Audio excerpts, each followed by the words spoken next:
Welcome to this edition of Your Questions Answered with Father Gruner. We've been talking about the Old Latin Mass. We've been talking about it, that it is actually the rite of the Roman Church, that the new Mass is actually a banal on-the-spot fabrication, to use Cardinal Ratzinger's words, an ecumenical construct, and that the fact that the new Mass has never been forbidden, and the Catholics actually have a duty to adhere to the Old Latin Mass. Now, of course, these things we're saying are considered controversial, and even, a bishop will step in and say, well, you have to ask me permission to say the Latin Mass, and I can deny you that permission. What does a priest do?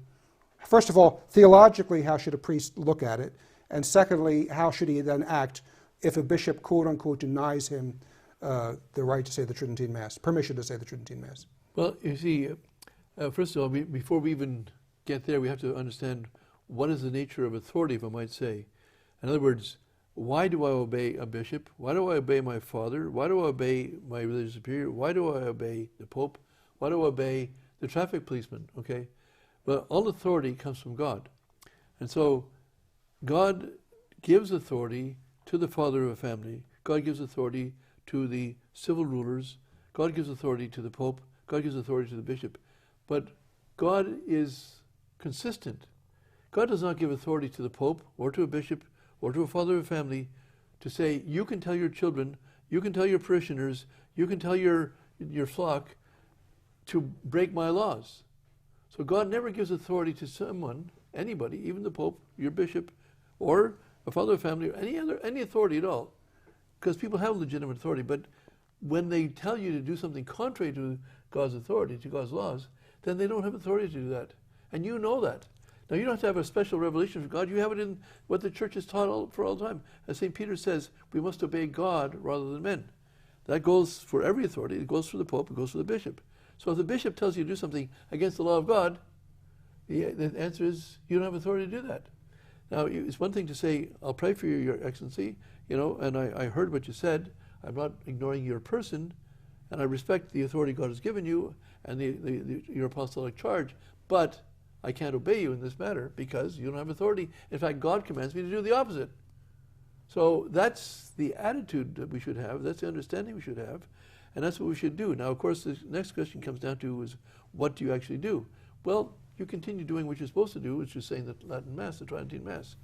However, what do you do if you're actually, quote unquote, a prisoner?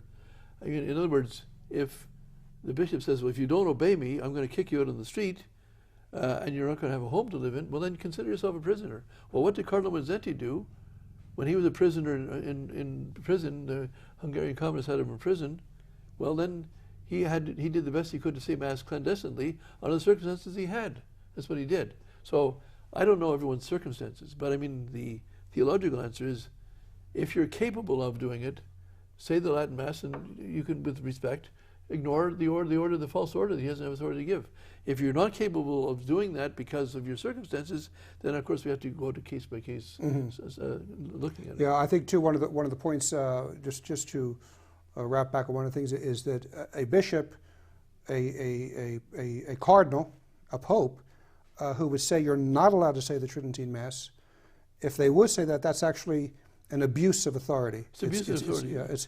But in fact, they're bringing down a curse on themselves of Saints Peter and Paul and of God himself, according to the Bull Quo Primum published to the world and unquestioned for 400 years. Well, it used to be, the viewer should know this, in all the old Latin missals, Quo Primum was right in the beginning, and even the ones being published now, Quo Primum is still there. It's that important of a document. But that itself is not the final word. That is resting on...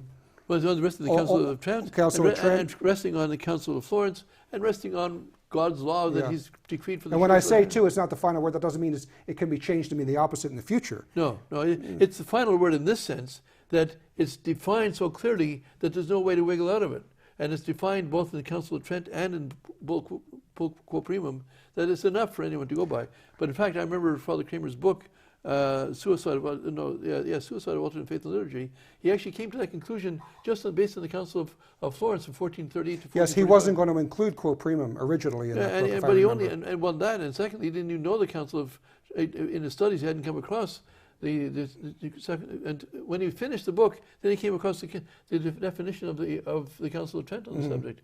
So it's there. It's been there forever. So no matter what, we keep the faith. We keep to the received and approved liturgy. We pray for those who may be abusing our authority, and we will see you next time.